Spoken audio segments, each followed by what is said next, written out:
welcome to Broads and Books. I'm Amy. And I'm Erin, and this is episode number 94, Path to Wellness. Sounds like we're just welcoming people into our cult commune out in the pasture. Yeah. Where there's just animals running around and one single dude trying to have sex with everybody. That, or it feels like we stumbled upon some like really posh retreat center. Oh, yeah, that too. Like Path to Wellness. And we can't talk for the first day to get more in touch with ourselves. Right. All the phones have been locked away. Yes. Yeah. Yeah. Things got weird fast. Let me tell you where this actually comes from. Yes, please do. So it's a song by the band Sleater-Kinney. Yes. It is also the album title by Sleater-Kinney. This album just came out recently. This is their 10th studio album. Did I ever mention that I'm fairly obsessed with Sleater-Kinney? I mean, I think in passing, but, okay. You know. Yeah. In fact, my book coming out this fall is named after the 1997 song and album by Sleater-Kinney. All that to say, they have a new song out, new album out. It's called Path to Wellness. And I loved the idea of sort of skewering all the things about wellness. Yes. Especially aimed towards women. Yes. Your multi-level marketing schemes, your culty cults, all the things. All of the things. Because let's be honest, most of the stuff aimed at women turns out to be multi-level marketing scheme, a cult, or just flim-flam sham.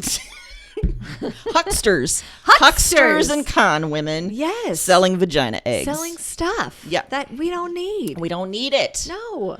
You know, Erin, you have had a brush with a multi-level marketing scheme that we sort of touched on in the past here on the show. But I would like you to tell our listeners the story of lip sense. Yeah. I'm naming it lip sense because come after me. Seriously. I would love to get in a public war with you. I mean, it sounds like some of the disciples of lip sense might come for you as they well. They might. Although I haven't heard about it in a while, so I wonder if it That's died true. fast. It maybe did. I hope, because let me just explain to you. Yeah, that'd be great. This is the foundation of what's wrong, too, with female friendship, right? Yes. Why do we do this to each other? Like, you invite your friends, quote unquote friends, to a party, and you want them to spend their hard-earned money on products so that you can get free products and or money. Yes. It's a whole thing that I've never understood. No, and there's a long history of it. Long. When we were kids, and before that it was Tupperware stuff. Now there's like sex toy parties.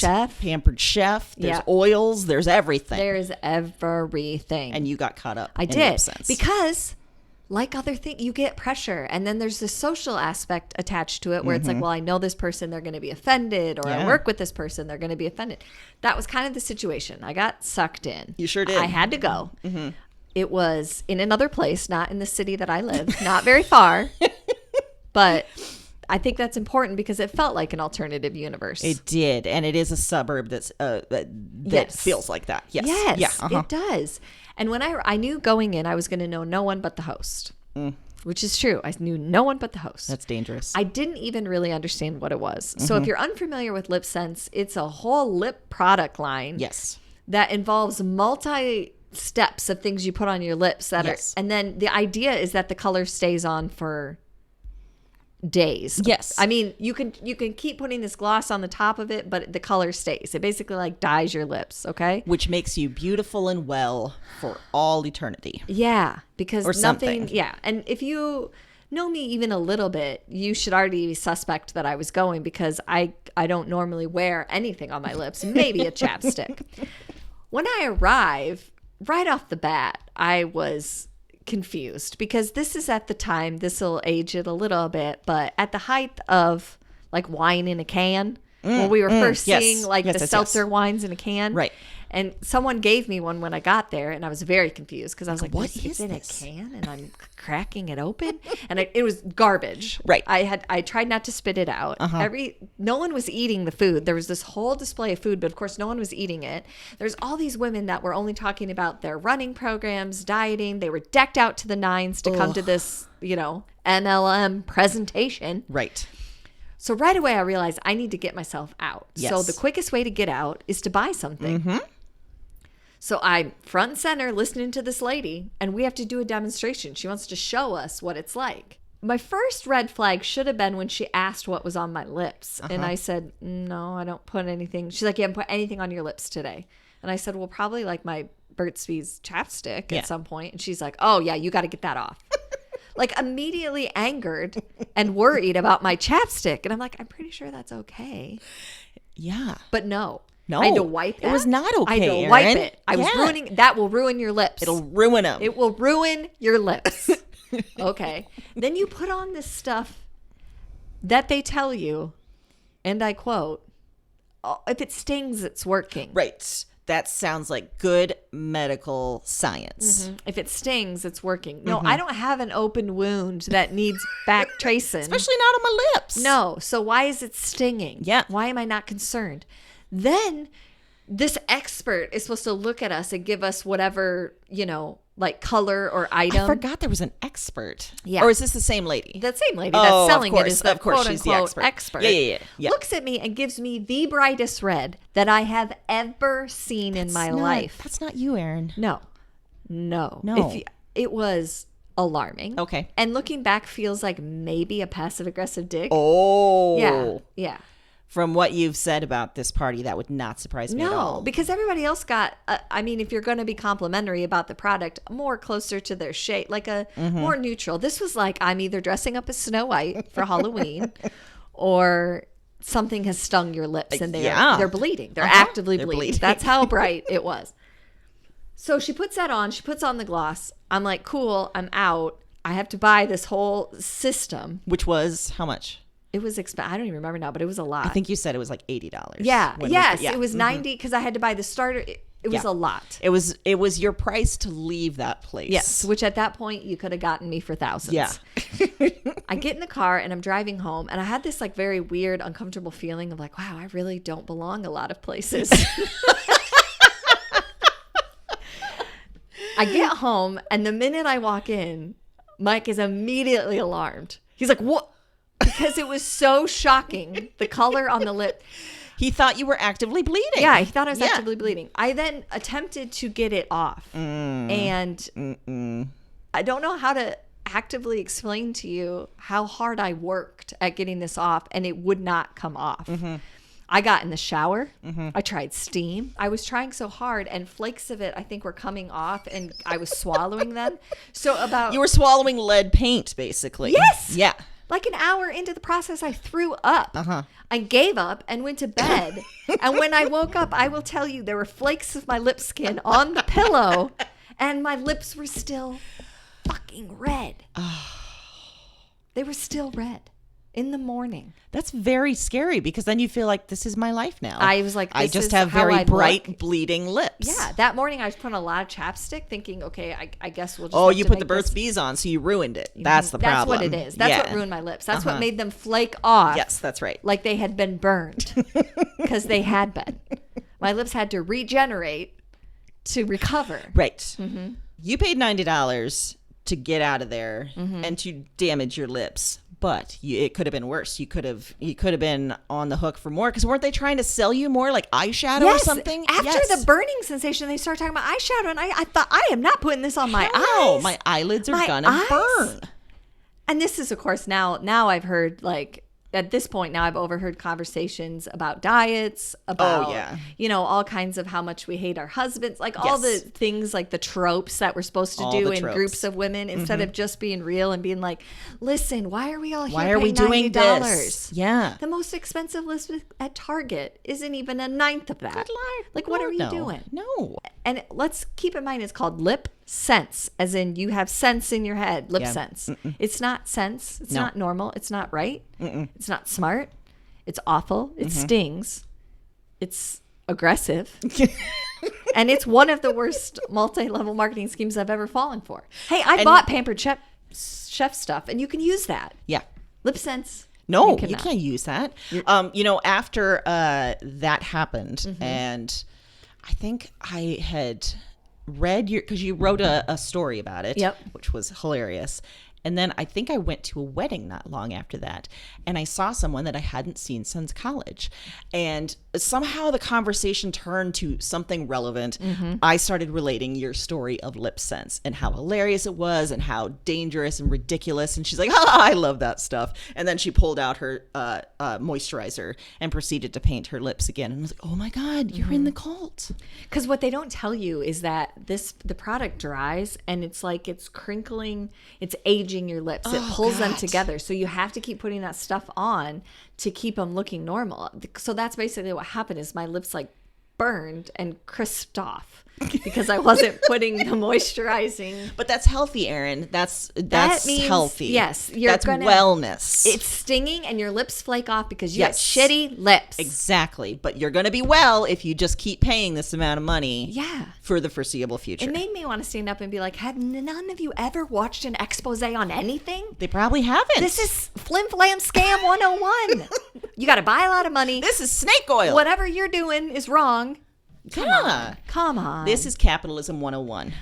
Well, okay, so that was kind of absurd. I mean, I didn't do it in the name of wellness. It was more multi-level marketing scheme. But what's the most absurd thing you've done in the name of wellness? I think decades and decades of weird dieting. Okay. Yeah. So, I mean, every single diet is, first of all, it's not called a diet. It's called some sort of wellness or health. Lifestyle. It's a lifestyle. Right. And it makes you so physically crazy and hungry that you make very suspect choices with your food. So, for example, the first year that I lived in Chicago, I don't know if I was actively dieting or I was just so like, in it of like, calories in, calories, counting calories and all that kind of stuff. So my thing every night would, after I get off the bus and head to my apartment, there was a grocery store called the Treasure Island, which was a fantastic grocery store. And I went in and they had a nice salad bar and I got myself a nice salad and then I got a pint of Ben & Jerry's. And every night I was like, I'm having a salad so I can have this pint of Ben & Jerry's. Yeah. And it made perfect mathematical sense to me. And it made me feel well and healthy. You know what? And it's an example of how fucked up diet culture makes our head. Yes. And how it primes us for other forms of wellness, I think. How it makes us be like, yeah, of course you should eat keto style where you're only eating fats and you're not eating carbs and whatever the fuck the new thing is. Yes. Like, Yes. It makes it like, yeah, that makes total sense. Mm-hmm. You lose your sense of logic. And if you're an avid listener to our podcast, I mean, we've gone down this road a couple times and we've recommended some great books. If you're unsure as to what we're talking about in terms of diet culture and diet and how that actually wreaks havoc with your mental energy, with your body, like physiologically, fuck it diet. Yes. Anti-diet. Dietland's just a great. Yes. I mean, that's a fiction book, fictional but that's take a on great it, for one. sure. Yeah, but those two were eye-opening. Absolutely. Yeah, they absolutely changed the way I think about things. So yeah, good point, Erin. It really makes you question some things, but it really does.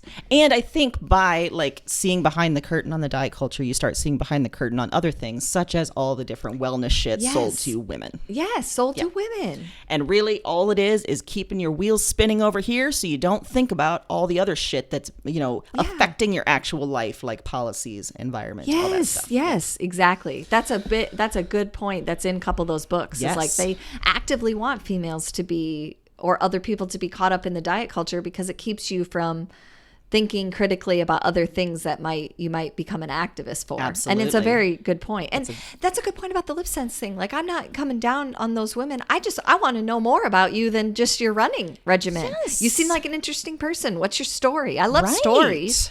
But I don't want to know how many miles you run a day. No. Couldn't care less. Yes. And you're right. In those situations, we're set up to be like, just stay to the talking points. Yeah. Because that's all that matters. You got to look perfect. You got to pretend to be perfect. You can't admit vulnerability. Right. Yeah.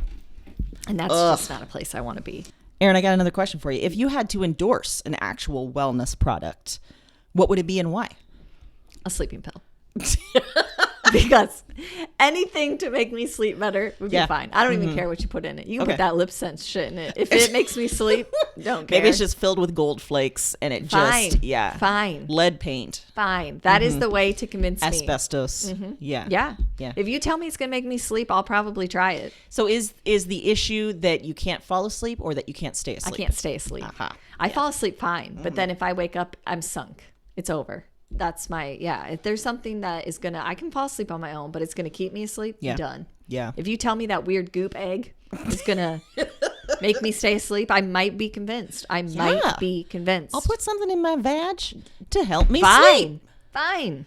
Okay, we got to keep an eye on that though, because I don't want you falling prey to some That's fair. weird scam that promises that you will sleep all I'm night. very susceptible in that area. Okay, we gotta. Very. Okay, so Yes. what I want you to do is, if you're feeling the urge to buy something weird on the internet, I need you to get in contact with me. Okay. So that I can. I'll send it to you. yes, And say, yes. does this seem reasonable? And my response will probably be no. No, you No. can't just wear earrings and then Nope. that suddenly makes you fall asleep, Erin. No, it's not. That's not how it works. You don't put mascara on your lashes and that seeps into your eyes and you stay asleep. Stop it.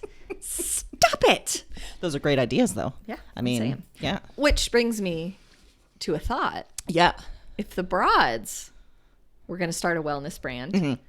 what would be like, what can we use for a motto and maybe some products? Okay, so here's what I'm thinking: no products, but services. Ooh. And our motto is "You are a broad." Okay, we are imparting that idea of broadness. Oh, I like that. to our disciples, whatever you want to call them. Yes. And what that means, services wise, is we're going to help you be the best fucking bitch you can be, Yes. the best broad you can be. Yes. That means we're going to offer some breakup services. We're going to help you get Yes. out of shitty relationships. We're going to send you daily affirmations, which are not like, oh, you're a porcelain flower. It's you. Your daily reminders are that none of this shit matters and don't give a fuck. You're 100% that bitch. Exactly. Not 90%. Yes. To quote Lizzo. Yes. Also, we're going to give you real world compliments like, you did a good job not crying today. Things like that. Yes.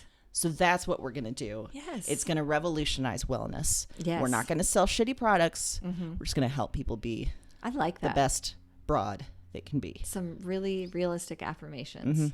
We should Excellent. do this. We should do this. Why aren't we doing this? I don't know. Oh my God. do Can you it. imagine the stuff that we would come up with? It'd be great. People would be like, I feel so much better about my life. Either that or they're like, oh God, why did I sign up for this? This is weird. They won't do that though. No. That's me doubting us. Why would I doubt us?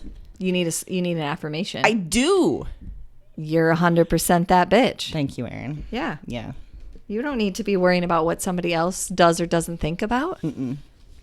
Every time I hear 1% that bitch now, I think about the sketch with 80 Bryant. Bryant. Like, do you ever feel 90% that bitch? No. No. Which is like my life goal. No, I never not feel it. Right.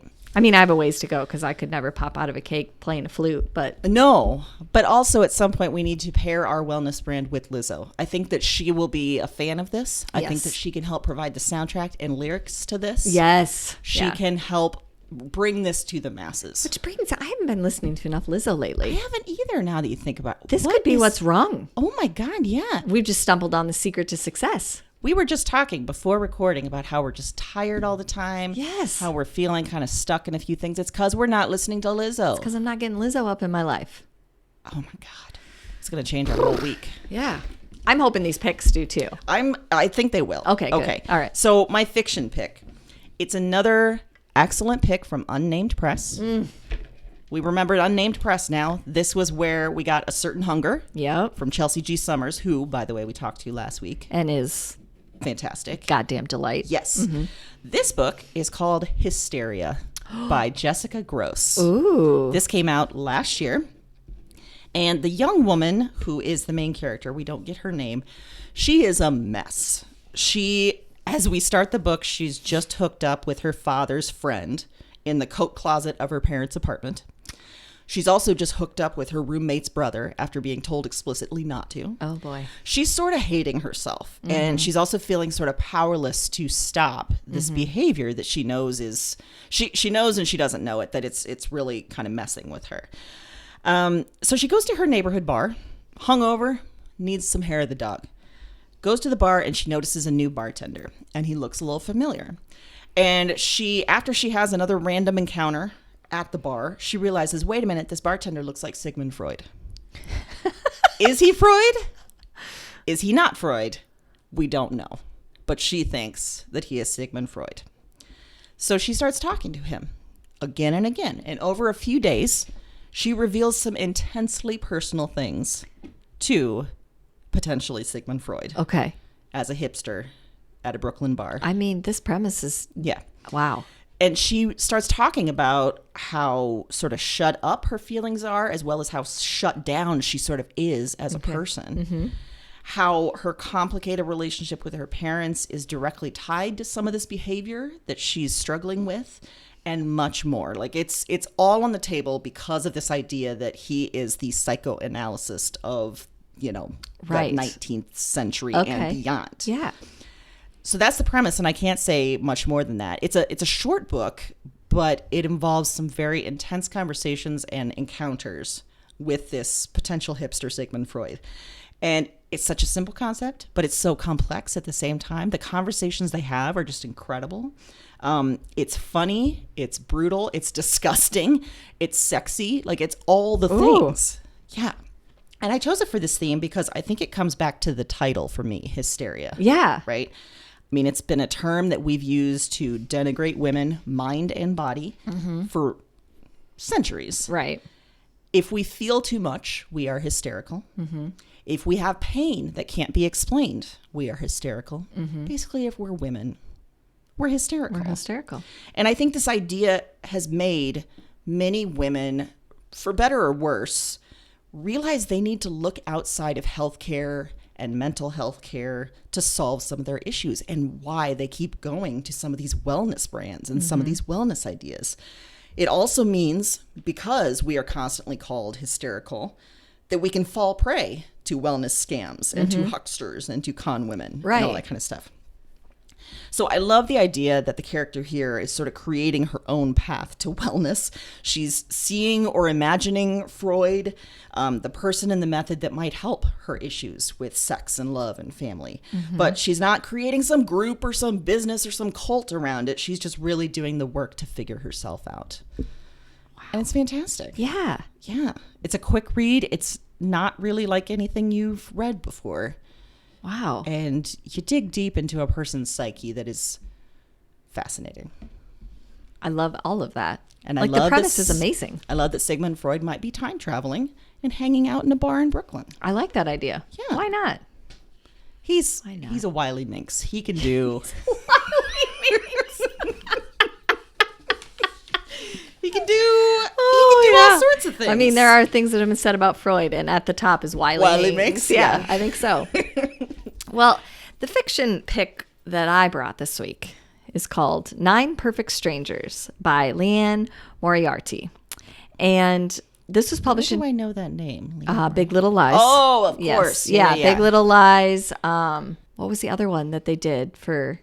Didn't they make another one? They did. Why can't I think of it? We're doing some really good podcasting right now by So not good, being so able good. to think And of. I was about to Anyway. say, okay, so this one was published in 2018, and I have a very special place in my heart for this author. I always read what she writes because when Mason was little, like newborn, and I could read while holding him, like on my Kindle, because you could just touch it and it would turn. I read all of her books that's how I discovered her. And I read all of her books in like 2 weeks because they were so engrossing and you're tired and you're worn out. And he was, he would sleep or feed or whatever. And I could flip through and read and not disturb him at all. And I powered through them. So every time she releases a new one, I get sucked right in because I'm so excited. Because she just has a if you've seen any of this, series that they've made off of her books, The Big Little Lies, things like that. So good. So engrossing. Yeah. So good. So hard to not watch. So, yeah, she'll always have kind of a special place in my heart. So when we Yeah. decided, when you came up with this concept this week, Yes. this came right to my head. Okay. Because 9 strangers all sign up to attend a 10-day wellness retreat Oh, no. at a fabulous location. Oh, God. And we follow each of them at different points, but we mainly follow Frances Welty, who's an aging romance author with a bad back, looking for something to reboot her life or make her feel connected to it again. I don't know what it was, but the way that you delivered that Bad and the back. way that you sort of, She's got a bad back. it's like you were demonstrating the back movement. Well, I love her as a character because I think it's such a kind of prototype of what women, how that wellness gets sold to us sometimes. Exactly. Like, oh, you have something, kind of like Heath was saying about Gwyneth Paltrow's my arm hurts. I'm going to change my entire diet and start a wellness brand. Yeah, like bad back, you need to do this. Yep. You need to take better care of yourself. Yes. It's, so she goes on this and she's a terrific character to follow because she kind of thinks the whole thing's BS. Like, why? Oh, yeah. Why are we doing this? And she's immediately suspicious of things because she has a very love-hate relationship with wellness. She's most intrigued by the founder and owner of this place called the Tranquillium House. Tranquillium House. And That's- while she's there, she realizes there is something going on. This is not all that it's cracked up to be. And just let me tell you, there's some MLM, multi-level marketing stuff. I don't know what course letters there I is. said, but You were getting there. MLM. You were saying letters from the alphabet, so you were in the NJQ way. stuff. Exactly. HPC. There's also some wellness. And of course, this female idea of trying to achieve this unhealthy and unattainable course. standard just Yes. by being better, by being well. But there's also some really genuine, tender storylines in this that will keep the pages turning. So there's kind of a great mystery. You're following these characters that you kind of feel for. And at the heart of it, you're like, yeah, this is all dumb. That's fantastic It to go is. in with that voice, Yeah, too. it was Yeah. really good. It's a longer book, but man, it's a quick read because she's great at that as an author. She's always getting you to turn the page even when it's too late at night. But whew, Three I liked it. thoughts. Yes. One, that sounds like it'd be another great series. Can you Yes. imagine? I actually think it is being. Is it? It made Is into it a Reese series. Witherspoon again? I want to say yes. Oh, that's Yeah. going to be great. Oh, okay. The other thing, or one of the other things, I love too, like what you said, that this is always a standard sold towards women. This impossible standard, but like you gotta fight for it. You gotta, because if you don't, you're living, poorly somehow. But then third, it always involves money.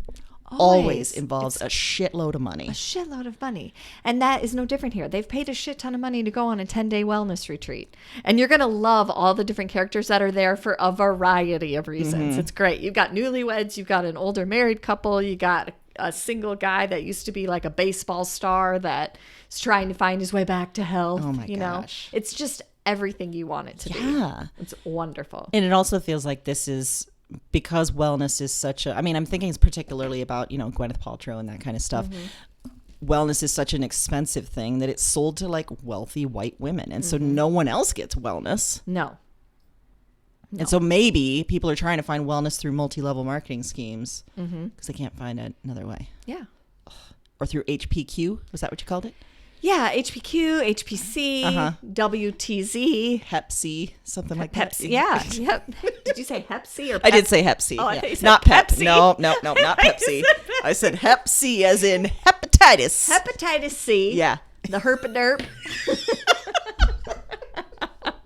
The Herp B? Yeah. Yeah. Now we're just naming STDs. C to the media. That have I told you on air anyway about so our friend Eric and I, we met each other in college because we were both student advisors for orientation. Oh boy. For new freshmen coming in. And part of the 2-day orientation program at the University of Iowa in the late 90s involved doing a full play for these freshmen. Oh no. Oh no. Okay, and there were 9 or 10 of these orientation sessions every summer. So we did this play repeatedly. There were funny moments, or at least we thought they were funny. There was also an entire song and dance number about STDs. Just sit with that for a minute. I am. The immediate things that are coming up Yeah. is A, I guess I'm trying to figure out you doing a song and dance. Oh, yeah. I was in, like, I can see you totally being on the orientation invite, and then you said song and dance. See, I don't think gotten to the STD No. See, I don't think when I signed up for this, I knew there was going to be a play. Okay. I was fully in for the orientation part, like, helping all these students, like, sort of teaching over 2 days. Fine. Yeah, the play part. But I was cast as a Ricky Lake type character. Oh. For a talk show, and I don't remember what the talk show was about. But at one point during that sketch, I had to pretend to go off stage and get a note. And every time, Eric would write something disgusting on that note. Yes. So I would look at it, try not to laugh, and then proceed to do the rest of the show. That's amazing. There was also a song and dance to Getting Jiggy With It. Getting drippy with it? Was it also about STD? Nope, that one was just us dancing. Shit. Okay, well, just dancing. Just you guys dancing. Yeah. Wow. I'd like to be able to poll the freshmen that you did this for and see what they got out of it as compared to what the message was intended to be. That's a good point, because there was also a sketch about date rape that I think probably went way over their heads and also horrified them. Yeah. Because it kind of horrified us doing it. Yeah. I do too. You know what I think about that? We actually had this discussion when Zach went, because they didn't have a sketch, but his freshman year they had like an orientation about consent and date rape and that. Obviously college is trying to be proactive. And he said that he's like, the problem with it is that the people that should be listening aren't. And For other people sure. that are listening are horrified because you're sitting there thinking there are people in the room that need to know this and don't understand this. And I'm going to be going to school with them. Yes. Like, it served to kind of freak him out, even as a male, of like, what is happening? And that's a very smart young man. Yeah. And so, like I said, this was 97, 98. Yeah. It wasn't a discussion around consent, really. It was a discussion around, ladies, you got to keep yourself, safe. Right. And we have, blue light phones if someone's trying to attack you. So it put the onus fully on the women. On the ladies again. And I'm sure all the boys in the audience that probably went on to date rape took nothing from that. That's like when I went to college and they had that system, and you could, if you were across campus, you could call campus security and get a ride to your dorm. So it was like safe. Yeah. And I did that one time as a freshman. And then I realized, what? Because the person that showed up is a college student that's a security guard that was male by himself that drove me to my dorm room. And I'm like, what? This is making it worse. Someone could take advantage of this. Yes. All that to say, song and dance about STDs. Yeah, back to, sorry. Yeah. Wow, we really got off track.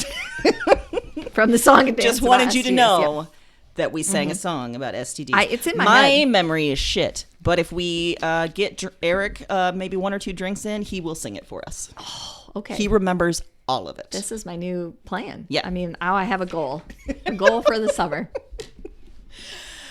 Other genre books. Yes. I have, it's a novel, but it's a novel in translation. So I'm kind of bending the genre rules, but I'm moving it into this other genre because it's in translation. I agree, yeah.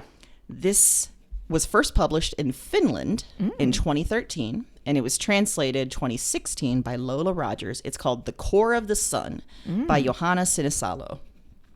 First, I want to tell you that this author has been called the master of something called Finnish weird. Like, this is a genre that they have named over in Finland. Good Finnish for you, weird. Finland. Right? Good. They put that on the back of the book, and that's why I bought it. I have no doubt. Why wouldn't you? I want to know what's weird in Finland. Yeah. I want to get it. How could you not?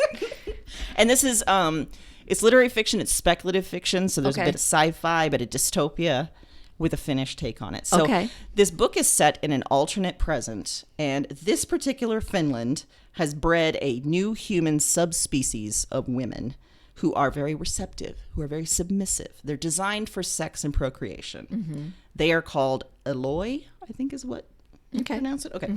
While other women, smart and independent women, are sterilized and forced into menial labor, and they're called Morlocks. So that cool. Seems about right. Yeah. Yep. All right. Okay. So Vanna, she is raised. She looks like an Eloi, one of those submissive, beautiful, procreating woman. She's actually super smart. She's a Morlock in disguise. Get it. She needs money to help her sister, who is actually one of the very pretty dumb ladies. Okay. And she has disappeared. Savannah finds her way into sort of a black market where she's selling chili peppers. Just stick with me here. Okay. Because the country has outlawed chili peppers because they're too stimulating. They've outlawed alcohol. They've outlawed cigarettes. They've gone as far as chili peppers because that's too much. Oh, my. But she's become sort of addicted to chili peppers. Okay. Then she comes across, in her black market dealings, a religious cult. Oh. That's formed around a chili called the Core of the Sun, because it's supposed to be so hot it causes hallucinations. Okay. And they believe that breeding this chili will unlock spiritual salvation. All right. This is so weird. Yeah. It really fits the Finnish weird. Yeah. Yes. But it's so good. And I chose it for this theme because this whole alternate Finland, this whole system has been created in the name of health and wellness, especially for women. Mm-hmm. And this agency called the Health Authority has banned, like I said, all things like booze and cigarettes and chilies, and created this system of breeding to create the best people, the most well people. Mm-hmm. And it's almost ridiculous, obviously, the extremes that we go to, like chili peppers, which I think in a way shows the entire ridiculousness of the patriarchy in a lot of ways, but also every idea we have around health and wellness. I think if you follow any sort of wellness brand like Goop or Moon Juice or whatever, you're going to have just as weird a set of rules and obsessions as you would in this book. So I loved it. I think it's really cool for this theme. Also, I think you might like it because it's written in a series of very different formats. There's personal accounts, there's letters, there's dictionary entries, there's excerpts from historic materials. Oh, I love You're that. a sucker for those. I am. Different formats get me every time. Love it. And apparently the path to salvation is chili pepper. That's a problem for me because I shun spice. So And it's actually the chemical within chili peppers is what they outlaw, but I can't say that word, so I didn't. Capsaicin? Oh, You know what I'm capsaicin. talking? Yeah. That's it. Okay. Yeah. So I just wrote those whole notes around not saying that word. I do that because all the I couldn't time. figure out how to say it. That was. Thank you. Why wouldn't you? Right. Yeah. We work with what we got. That's just it. You use the tools you have. You are abroad. And you're doing the best you can. You are. That's right. All right. Well, this book, this is a little bit out there in the sense that this Is it Finnish weird? Because that's out there too. I mean, I feel like it could be if you really wanted it to be. All right. Minus the Finnish part, I guess. Sure. That I know of. Okay. That's related Finland. But this book it's kind of a business book. So it kind of had a very niche following when it came out. It was published in 2018 called When the Wolves Bite: Two Billionaires, One Company, and an Epic Wall Street Battle. Whoa. By Scott Wapner. And this is the inside story of the company and the battle over Herbalife. Which you may or may not have heard. Yes. What's interesting about Herbalife is it started as kind of this grounds up marketing campaign. It sells these shakes that are supposed to change your life. God, yes. But they are uber expensive. You could only buy them at Herbalife stands, storefronts. And then it basically flew into a multi-level marketing scheme. Of course it did. Yeah. But they were kind of specifically targeting economically disadvantaged populations. Of course they were. As this is like we said, the thing to get you healthy. Yes. This is wellness. This is what your kids need, this whole thing. So it became a battle between these billionaires because basically Carl Icahn, who is this famous billionaire, believed that Herbalife was great. It has this potential. It's winning the nutrition game. It's the next thing. Over here, you've got Bill Ackman, who says this is a multi-level marketing scheme and it's going to crash, and it's going to crash hard. Ooh. So they double down. Carl Icahn ends up buying a majority of it. Like, he owns a majority of it. That's how much he believes. And he was so pissed off by Bill Ackman's position. Bill Ackman does this thing. It's very complicated. It's a lot of explaining, but it's called a short position. Okay. And you're basically betting against a company. You're betting your money is tied up in that company failing. Okay. So they go on the CNBC show. So this is a very personal. It fuck became you very battle. personal, Okay. but we're billionaires. Of course. So we go on Scott Wapner, the author, CNBC show to duke it out. And for 27 minutes, the show doesn't interrupt them. What? Doesn't cut away. And they fight. They are slinging insults at each other. They're digging their heels in. They're just laying it all out there about what they think. And basically what happens after that is this huge revenge battle where they both just double down hard on their positions. And they continue to sort of drive this whole company without really dealing with the issue of what the company is. Oh my God. So kind of like most MLM stories, or really Wall Street stories for that, there's really no real winners here. No. They both crash and burn in terms of Herbalife. And they just are using their companies to like fight this whole thing out without talking about the fact that you have a ton of people that spend a ton of money to buy into this. See, when they went after economically disadvantaged populations, they not only did they tell them this is for health, but they told them this is the way you get rich. Of course. This is a quick money scheme for you. You invest this amount and then you'll be able to sell it and you'll make all this money. So you had people that invested thousands that had no way to they sell maybe it. didn't have. Exactly. And, oh God. So it follows, people that were trying to then go into these communities and help get class action lawsuits, all these things. It turned into a huge deal. Wow. I believe there's a documentary about it as well.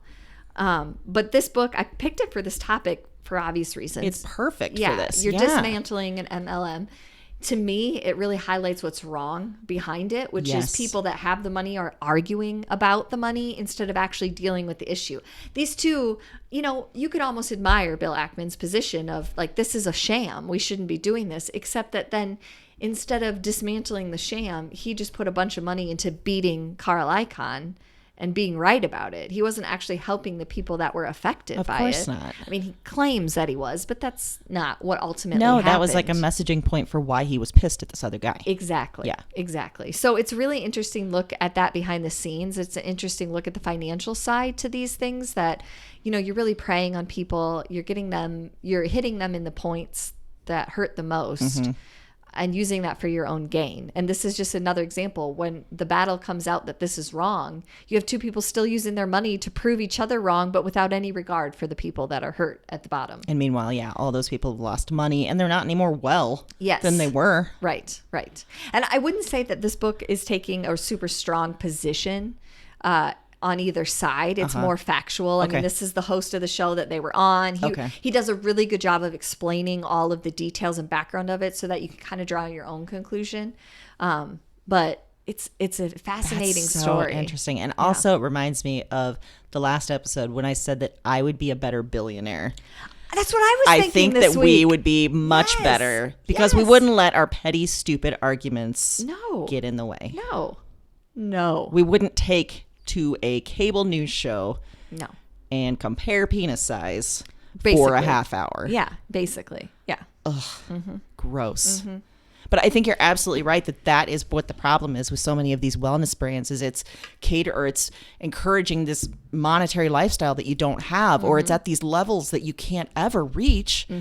And you're saying that only through spending all of this shitload of money can you possibly be well. Yeah. It kind of reminded me. So I just listened to the latest episode of You're Wrong About, and it was about, got it confused with Michael Hobbs' other podcast, Maintenance Phase. I listened to the latest Maintenance Phase, and it was about Oprah and the wagon of fat. Oh, do you remember when Oprah very publicly lost a bunch of weight? Yeah. But how she lost the weight, I never knew. It was this program called OptiFast, where for 4 months, she was just drinking shakes that amounted to 400 calories a day. Yeah. And it was this level of what she kept calling afterwards. I'm so much healthier now. I'm so much more well. No, you were starving. Yeah. And also you were paying so much money for these products, but yet you were telling people anyone can do it. If I can do it, anyone can do it. No. You're a billionaire. No. You can pay for this. And it's, I know this was a long time ago, but it reminds me of today's celebrity culture where everyone's saying if I could do this, you can. Could do it. Yeah. You just need to pay $500,000 up front. Yeah. Yeah.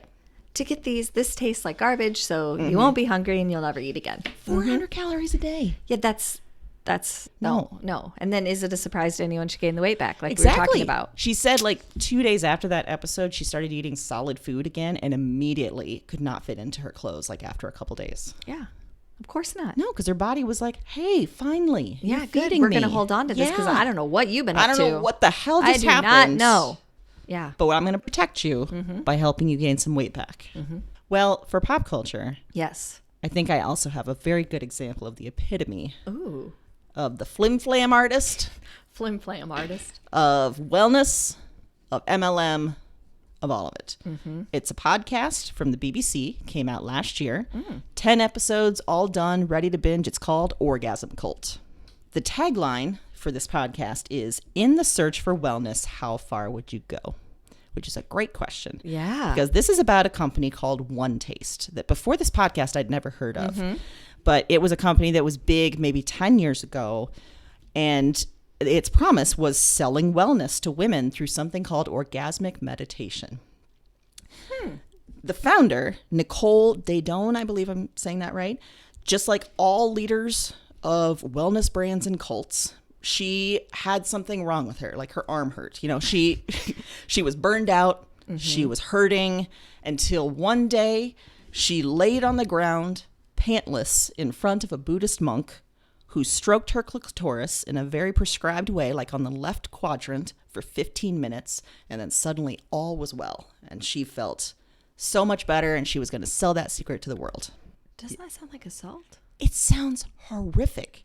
What do you mean? You just laid down in front of a Buddhist monk and he touched you? I mean, if that's consensual, fine, but I don't know. So What? this is what she calls orgasmic meditation. And she said, like I said, it solved all her problems. So she wanted to bring this to women around the world. Oh, no. She wanted to heal the world through orgasm. No. Oh, You can tell where this is going. Oh, no. So I imagine that when this company came out, it probably got the attention that it did because it's prioritizing female sex and it's talking about orgasms. Yeah. And, you know, that's going to get some attention. And that's a great idea, right? Sure. So they start selling classes. Oh, God. And then they entice people who are participating to get more involved, which, by the way, the classes are women pantsless lying next to a guy they may or may not know who is stroking them for 15 minutes. That's the class. That's the class. Because it's a very specific way of stroking, apparently. It's got to be the upper left-hand quadrant, and it's got to be a certain amount of time. And you may not actually come during this process. You're just supposed to just feel the feelings. So, like I said, they're selling classes. Oh, my God, though. Can you imagine someone saying that? All I kept thinking of is this feels like it's a pap smear just on the outside of the body. Like, it feels like it would just be, I just am trying to imagine someone pitching that to me. Right? Yeah. But somehow, as with all Flim Flam artists, she's very persuasive. Oh she my talks about the power of gosh. orgasm. And she talks very specifically about, like, women, you probably haven't been satisfied very well. And you know what you can do? You need to focus on your own orgasm. You need to prioritize your orgasm, which is a good message. That's fine. But then she backed it up by selling these classes. And then pretty soon, a bunch of them are living in commune houses. Oh, no. They're working all hours of the day. Yep. Okay. They're having these orgasmic meditation sessions and full sex all the time. A few years later, they are investigated for sex trafficking and predatory financing. Oh, no. So I chose it for this theme because, and by the way, I just touched the surface. There's so much weird shit that went on and some really disturbing stuff too, as you might be able to imagine.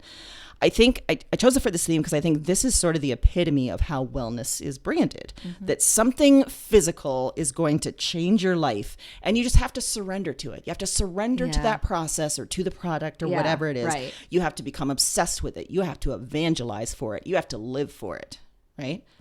And that's what I think the women involved were expected to do, to live and breathe this company, to live and breathe sex and orgasmic meditation. But disturbingly, things get real fucked up. Yeah. Women in this podcast, they tell their stories of being pimped out to rich men for the money to cover their courses. Because, of course, the courses are extremely prohibitive, but it's being sold like you got to take this and so you can move up in the process. No. And so, okay, you don't have the money for this? Well, hey, we got this rich guy in Seattle and he can help you with orgasmic meditation. He can cover your costs.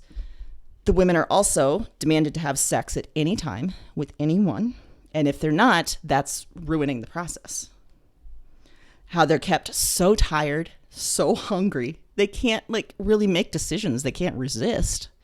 Like this is just part of it. Oh my God.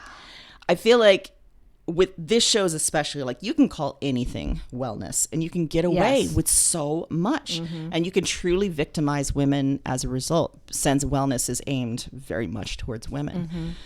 So yeah, Orgasm Cult. It is a fascinating look that kind of covers the basics of every MLM, every cult, every wellness brand, and how terribly, terribly wrong it can go. Oh my God. Whew. And also that process. I will say too, there is an episode where you are hearing one of these orgasmic meditations taking place in the background. Oh. And so just know that going in. Yeah. And yeah, they talk a lot about it, and it just feels very clinical. It doesn't feel great to me. Or doesn't sound, I should say, great to me. Ugh. But a Buddhist monk did it, so it's fine. Yeah, then it's fine. Well, I also brought a podcast for pop culture. Mine's a little bit lighter, although, okay. Still related. It's called Missing Richard Simmons. And this was a podcast that ran from 2017 to 2018. And it's a serialized story. It's, a set of episodes and it's over. So in February 2014, Richard Simmons stopped making public appearances kind of abruptly. And Dan Taberski decides to find out why. He's the host of it. And full disclosure, he actually belonged to one of Richard Simmons' gyms. Because or studios, whatever they call them. And Richard Simmons would come there sometimes.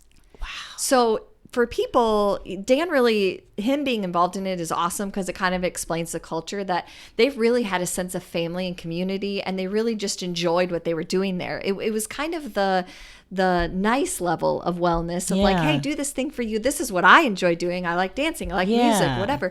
And Dan described this very welcoming, loving environment that a lot of people there said this has helped save my life. Like, I needed to move more, or I needed to get out of the house. I didn't have any connection with anyone, and not save my life in the normal sense we hear about it, like, oh, if I don't exercise, it will save your life, right? But just mentally, they had this connection. Yeah. They felt comfortable there. It didn't matter if you had a disability, if you had a body issue, whatever you had going on for you, nobody cared. It was just comfortable, this nice place. So everybody's a little devastated.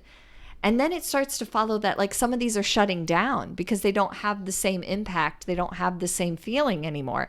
And no one can find Richard Simmons, and no one understands where he is. So this podcast follows Dan following all these conspiracy theories of where he could be, what's going on with him, trying to get a statement, all of these things.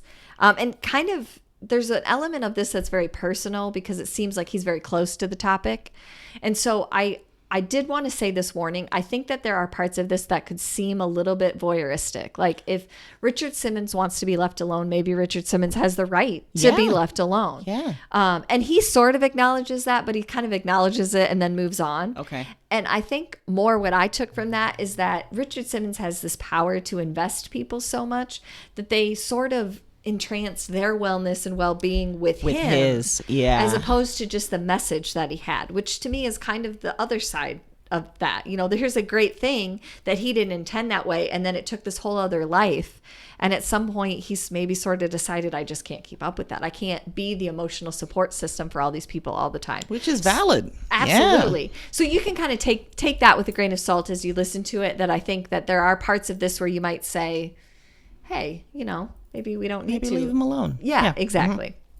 But I think it's a great example of a well-meaning wellness brand. I think it's a great example of how hard it is to sustain that type of business for the long haul. Because not that Richard Simmons makes promises, but you're always going to fail at some point in a wellness endeavor because they're set up to be that way. It's set up to be this crazy thing that you can't achieve. Absolutely. And that you have to keep doing. Yeah. And for Richard Simmons, it wasn't about some body goal, but it was almost impossible for him to keep up with that level of emotional support for an entire country, as opposed to just himself. Yeah. And it also just shows the unrealistic expectations society puts on wellness brands. Like, they're going to solve everything. And all these people in the studio had kind of put that at his feet. Like, you're our answer. So where'd you go? Yeah. It's really interesting. And it's humorous in some spots. And I didn't know that much about Richard Simmons outside of the clips you've seen and that type of thing. So it's interesting to me that he's continued to live that and has created these spaces for people. It sounded like very important, very successful work in that sense. So That's a good point. My memories of Richard Simmons are almost being the butt of a lot of jokes Yes. too.